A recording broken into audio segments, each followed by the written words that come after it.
안녕하세요. 오늘의 사연 지금 바로 시작해 볼게요. 이제 30대 초반이 된 남자입니다. 대학교 다닐 적에 제가 친구에게 크게 신세를 줬던 적이 있습니다. 그런데 그 친구의 어머니와 그런 일이 생길 줄도 몰랐고 상상조차 해본 적이 없습니다. 제가 집이 지방이라 못해 아주 깡촌이었습니다. 학생들도 몇 명 없었긴 하지만 그래도 선생님들이 너는 꼭 공부 열심히 해서 서울에 있는 대학을 가야 한다 이런 이야기를 해주곤 했습니다. 실제로 모의고사 성적도 좋았고 해서 저의 가족들도 개천에서 욕나는 거 아닌가 하는 기대를 하게 되었습니다. 서울대는 갈 수 없었지만 그래도 명문대라 부를 법한 학학교에 합격을 하게 되었습니다. 집에서는 저희 공부를 돕겠다고 있는 재산 없는 재산을 끌어모아서 서울에 자취를 할 수 있는 여건을 만들어 줬습니다. 서울에 연고도 없었기에 발품을 팔아 자취방을 하나 구하게 되었고 집에서 지원을 해줬지만 형편이 넉넉하지는 않아서 학교에서 조금 떨어져 있는 곳에 저렴한 곳으로 구하게 되었습니다.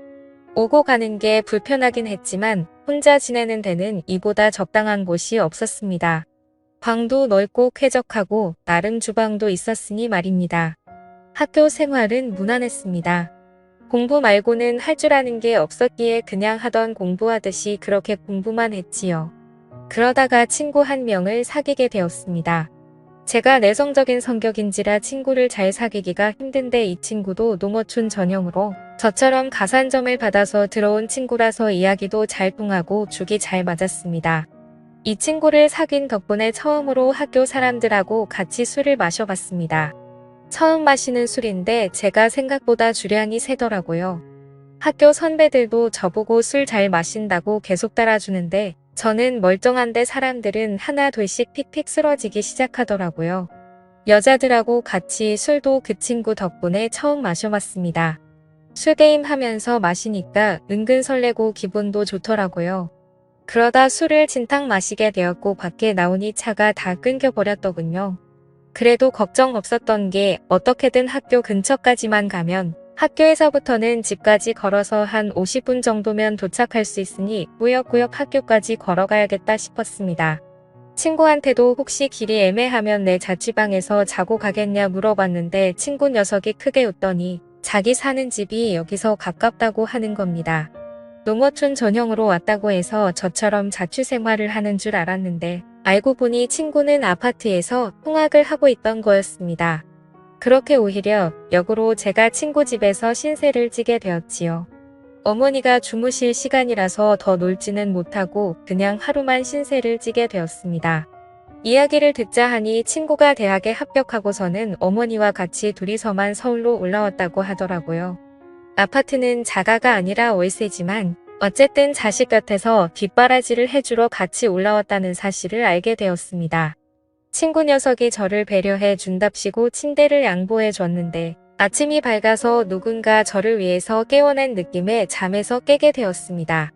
저를 위해서 깨워앉는 건 다른 사람이 아니고 친구의 어머니였습니다. 제가 아들 침대에서 자고 있었으니 제가 당연히 아들 친구가 아니라 아들이라 생각해서 그런 장난을 친 거였죠. 저도 저대로 깜짝 놀랐지만 그 상황이 친구의 어머니도 많이 당황한 듯 보였습니다. 이러나 저러나 아들 침대에 아들 말고 웬 처음 보는 시커먼 녀석이 있으면 누구라도 놀랐을 겁니다. 친구 녀석의 어머니는 저희 어머니랑은 많이 다른 느낌이었습니다. 나이도 훨씬 젊어 보였고 아줌마라는 느낌이 전혀 들지 않았습니다. 머리도 뽀글거리는 파마가 아니고 어깨가 넘게 기른 긴 생머리를 하고 있었고 머리카락에도 한 올 한 올 윤기가 가득했습니다. 40대 후반 곧 50을 바라보는 나임에도 불구하고 30대 후반인 저희 친척 누나와 비교했을 때도 그 젊음이 한치 모자람이 없었습니다. 오히려 그 나이에 비해 여자들만 풍길 수 있는 매력과 그 나이로는 보이지 않는 동안의 외모 때문인가 제 눈에는 그 점이 더 여성스럽고 매력적으로 느껴졌지요. 친구의 어머니는 자기 아들을 끔찍히 챙기는 사람이었습니다. 그러니 서울까지 따라와서 한 집에 살고 있었겠지요. 20대 초반에 친구를 가졌고 친구가 어릴 적에 친구 아버지가 돌아가시면서 당시에 젊은 여자 혼자 몸으로 아들을 키워냈으니 얼마나 애지중지하면서 키웠을지 안 봐도 예상이 갔습니다. 아무튼 아침에 말 못할 해프닝이 있기는 했지만 친구 어머니 말로는 이 친구가 고향에 있을 때부터 서울 올라오고부터 친구를 집에 데려오는 건 제가 처음이라고 하더군요. 그리고 친구 어머니도 저를 엄청 좋게 봐주셨고요. 학교에서도 더 가깝다 보니 학교 수업을 마치면 친구 집으로 가는 일이 더 잦아졌습니다. 친구 어머니가 솜씨도 좋아서 저녁도 같이 먹게 되었고, 그러면 식비도 절약이 돼서 저는 저대로 돈이 굳어 좋은 점이 많았습니다. 거기에 저는 처음 봤을 때부터 친구보다 친구의 어머니와 더 가까워지고 싶은 욕심이 생겼기에 이런 식으로 자주 친구 집에 가서 시간을 보내는 게 좋았습니다. 그런데 그때까지는 몰랐지요. 친구 어머니의 미모 덕에 제가 정신을 못 차리기는 했는데 셋이서 이렇게 모여 있으면 친구 어머니가 친구를 바라보는 모습이 마치 아들이 아니라 그 이상의 무언가로 여기는 듯한 느낌을 받을 때가 많았습니다. 제가 친구 어머니를 계속해서 쳐다봤기 때문에 그 시선이 보통이 아니란 것쯤은 눈치를 챌 수 있었지요. 어머니가 아무리 신세대라고 한다 하더라도 저희 어머니 또한 저를 아침에 그런 방식으로 깨워준 적이 없었습니다. 장난으로 아침에 깨운다고 하기에는 너무 알아 깨워놨던 그때의 기억도 있고 해서 저의 의심은 점점 들어 확신으로 바뀌고 있었습니다. 중요한 일이 있어서 제가 아침에 학교에 가볼 일이 있었습니다. 그런데 너무 이른 아침 시간이라 시간을 맞추기가 너무 힘들었지요. 시간을 맞출 수나 있을까 고민하고 있는데 친구가 뭘 걱정하냐면서 자기 집에서 자고 가면 10분이면 학교에 도착하지 않겠냐고 하루 자고 가라고 하는 겁니다. 마침 친구 녀석은 그날 밤을 새고 아침에 일찍 집에 돌아올 예정이었고 친구 어머니도 마침 고향에 다녀올 일이 있어서 집이 빈집이라고 하는 거예요. 그러니 걱정하지 말라고 하면서 비밀번호를 흔쾌히 알려주더라고요. 그래서 저녁에 친구 집에 도착했습니다. 친구가 말한 대로 집은 빈집이었어요. 배가 고프긴 했지만 아무리 친구가 들어오라고 했다고 해도 남의 집에서 밥까지 해먹는 건 아닌 것 같아서 일찍 잠을 청해보기로 했습니다. 하지만 그 열기에도 저는 몸이 완전 얼어붙고 긴장해서 그런지 한기까지 들 정도로 몸이 벌벌 떨리더라고요. 그렇게 한참 친구의 어머니가 먹돌이를 하는 걸 듣고 있다가 친구 어머니가 술 기운을 이기지 못해 잠에 들면서 상황은 일단락되고 말았습니다. 잘못 움직였다가는 친구 어머니가 잠에서 깰 수도 있겠다는 생각이 들더라고요. 잠은 깨울 수 있지만 이 상황에서 친구 침대 안에 있는 게 자기 아들이 아니라 또 저였다는 걸 알게 되면 일이 커지지 않겠나 싶어서 그냥 숨죽인 채로 가만히 있을 수밖에 없었습니다. 저도 모르게 스르륵 잠이 들었나 봅니다. 그대로 아침이 밝으면서 친구 어머니가 옆에 있던 게 저라는 걸 깨달았는지 괴성을 지르며 잠에서 깨더라고요. 저도 사실 잘한 게 없었기에 아무 말도 못하고 있었는데 친구 어머니가 자기가 실수를 했다며 오히려 저한테 사과를 해오더라고요. 오히려 제가 친구와 친구 어머니가 동시에 있는 자리에서 제가 스스로 불편해하면서 티를 냈던 것 같네요.